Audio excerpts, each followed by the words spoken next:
Break के बाद आपका एक बार फिर से स्वागत है बिग बहोरिया पावर्ड बाय मेडिबिक्स में। और आज की बिग बहोरिया वंदना सिन्हा जी की सासू माँ शकुंतला सिन्हा जी मेरे साथ बैठी हुई हैं। माँ जी नमस्कार। नमस्कार। माँ जी की तबीयत बेहद खराब है और मैं आया तो इनके पास था बहुत सारी बातें करने, पर मैं नहीं चाहता कि किसी तरह की कोई परेशानी हो। लेकिन माँ जी इस बीमारी में, इस तबीयत खराब में भी आप उनके लिए बेड से उठ के आके यहाँ बैठी हैं।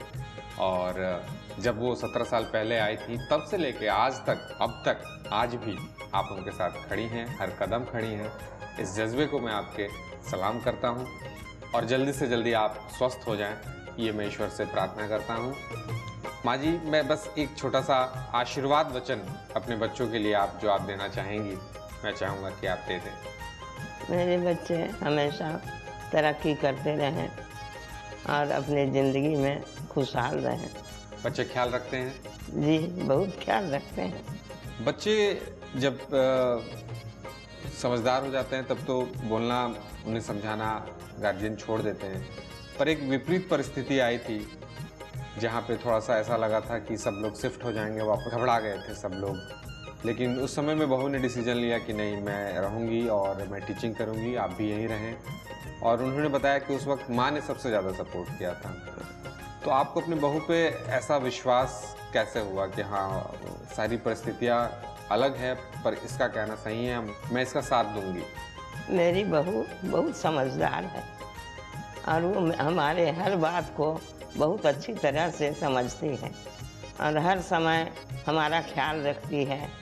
विश्वास था आपको उन पर इन्हीं सब बातों की वजह से? जी हाँ। माँ जी की बीपी भी अभी काफ़ी बढ़ी हुई है, जैसा आप देख सकते हैं कि माँ एकदम बेड पर जाना चाहती हैं, इनकी आंखों में आंसू भी है बातें बताते बताते। हमारे दोनों आँख खराब हैं, रोशनी कम है, दिखाई नहीं पड़ता है, लेकिन फिर भी हमारे साथ रह करके और हमारे हर काम को करते रहती है। जी जी। जो कुछ भी हमें तकलीफ होता है उसका तुरंत ध्यान रखती है। माँ जी के इस चर्चा को हम जारी रखते हैं इनके बेटे शैलेश जी के साथ, बुलाते हैं उनको और करते हैं बातें। और अब मेरे साथ शैलेश जी और वंदना जी दोनों बैठे हुए हैं। शादी जब आपकी हो रही थी तो कुछ सोचा था आपने कि किस तरह की वाइफ आपको मिले? बिल्कुल सोचा था। क्या सोचा था? जैसा सोचा था वैसा पाया। ये बताइए कि शादी के बाद जब इन बिटवीन भी बातें स्टार्ट हो गई थी ना आप लोगों की, जब मंगनी हो गई थी, एंगेजमेंट के बाद बातचीत हो रही थी। तो जब बातचीत हो रही थी उस बातचीत के क्रम में आपको एक अंदाजा तो लग गया होगा, एक आइडिया पड़ गया होगा कि भाई किस चीज़ पे मैंने हाँ बोली? नहीं, कैसी? एंगेजमेंट के बाद जब बातचीत हुई तो कभी बीच में लगा कि कुछ डिसीजन गलत हो गया। लगा ऐसा लगा जी।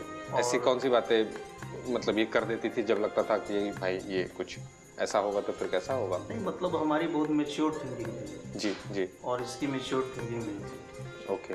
तो वहाँ पे मुझे लगा कि जस्ट एक लड़की को देखने के बाद शादी आदमी ओके कर दिया। तो वहाँ पर जो है सो थोड़ा सा मुझे लगा कि डिसीजन अरेंज मैरिज थोड़ा सा एक घबराहट हुई अच्छा नहीं होता है। जी जी जी जी। एक दूसरे को समझे नहीं, जस्ट देखे और ओके हो गया। लेकिन फिर बाद में काफ़ी चीज़ सोचते हुए हुआ कि नहीं, जो डिसीजन हो गया सो अच्छा हुआ। तो आपके हिसाब से क्या लगता है वंदना जी की शादी के जो एंगेजमेंट होती है उसके बाद बातचीत जो होती है, बातचीत जरूरी होती है, बातचीत करनी चाहिए? बिल्कुल ज़रूरी है। उससे क्या फ़र्क पड़ जाता है? उससे पता चलता है आगे का, उनका नेचर पता चलता है, कैसे रहना है, आसानी हो जाती हमें कैसे रहना है या नहीं रहना है। जैसे गेम नहीं रहना है तो स्टॉप यहीं पे करो, और अगर रहना है तो फिर एडजस्ट करना है।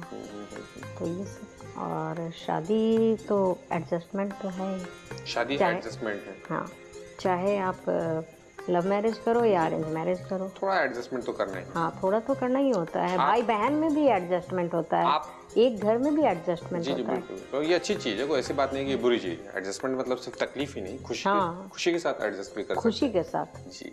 अच्छे बुरे यादें हर इंसान के साथ जुड़ी होती हैं। आप शैलेश जी बताइए कि आपके जीवन की कौन सी यादें हैं जो आपको याद आने पे एक प्रेरणा भी देती है और कुछ सिखा के गई? हमने अपना कैरियर बिजनेस बनाया। ऐसे मैं जॉब भी पहले करता था। ओके। क्वालिफिकेशन हमारा बीकॉम ऑनर्स है, उसके बाद एमकॉम भी किया, चार्टर्ड अकाउंटेंसी का इंटरमीडिएट भी किया। लेकिन जॉब में सेटिस्फैक्शन नहीं मिला है, जुनून था कि बिजनेस करना है। जी। हमारे फैमिली में तो कोई बिजनेस में है नहीं, तो हमने बिजनेस स्टार्ट किया विदाउट एनी एक्सपीरियंस। तो पहला जो बिजनेस किया उसमें हमें सफलता नहीं मिली। फिर उसी असफलता के दौर में हमारी शादी हुई। अच्छा। लेकिन कुछ ऐसा छोटा सा बिजनेस हमने इस्टेब्लिश किया था जो कि अच्छा चल रहा था। ओके। मगर फिर उसमें भी कुछ आया बाधा, वो बिजनेस भी हमारा स्टॉप हो गया। और पोजीशन में मुझे ऐसा लगा कि अब कैसे क्या होगा, कोई रास्ता नहीं नज़र आ रहा था। उस समय हमारी पत्नी ने हमें बहुत सहयोग किया। उस समय मकान का किराया 3,000 रुपया मैं पेमेंट करता था। अच्छा। तो एक दिन मैंने यही बोला कि तो मकान का किराया यदि कहीं से निकल जाता है तब तो फिर खाने पीने का मैं खर्चा वहन कर सकता हूँ, इतना थोड़ा बहुत अर्निंग सभी हो रही। तो इन्होंने मुझे उस समय बहुत सहयोग किया और इसने जो है सो बोला कि मैं MSc बॉटनी में किया हुआ हूँ, सो मैं कोशिश करता हूँ कुछ। और इसने जो है सो एक स्कूल ज्वाइन किया, शिवम कॉन्वेंट। वहाँ से उस समय 3200 रुपया मिलता, तो हमारा रेंट का प्रॉब्लम सॉल्व हो गया। और ये इसका सहयोग है। उस समय ऐसे मैं सोच रहा था कि हमारा तो नेटिव प्लेस है देवघर, वहाँ पे सारे भैया भाभी हैं, माँ है, वहीं चले जाएं। हाँ वहाँ पे अपना प्रॉपर्टी है, वहीं पर कुछ बिजनेस करूँगा। बिजनेस करना है कहीं भी कर सकते हैं। लेकिन उस समय इसने जो है सो प्लान किया लाइफ का कि नहीं, बच्चे का एजुकेशन यहाँ अच्छा होगा, पटना है। तो बेस इसने बोला कि नहीं, पटना को ही बनाना है और कोशिश करेंगे, मेहनत करेंगे, एक एफर्ट्स हम लोग और करें। तो इसने जो है सो टीचिंग का अपना करियर उस समय से स्टार्ट किया और बहुत बड़ा सहयोग मिला उस समय हमें स्टैंड करने का। फिर हमने अपना जो है सो कोशिश किया और उसी दरमियान हमें नीलॉन्स एंटरप्राइजेस का CNF का काम मिल गया और उस समय से फिर हमारी ज़िंदगी एक नई दिशा में चली। क्या बात है, अचार ने आपके जीवन में वो स्वाद घोल दिया, स्वादिष्ट बना दिया जिंदगी। बिल्कुल। यहाँ लेते हैं एक छोटा सा ब्रेक के बाद ये बातें जारी रहेंगी। देखते रहिए बिग बहोरिया, पावर्ड बाय मेडिमिक्स।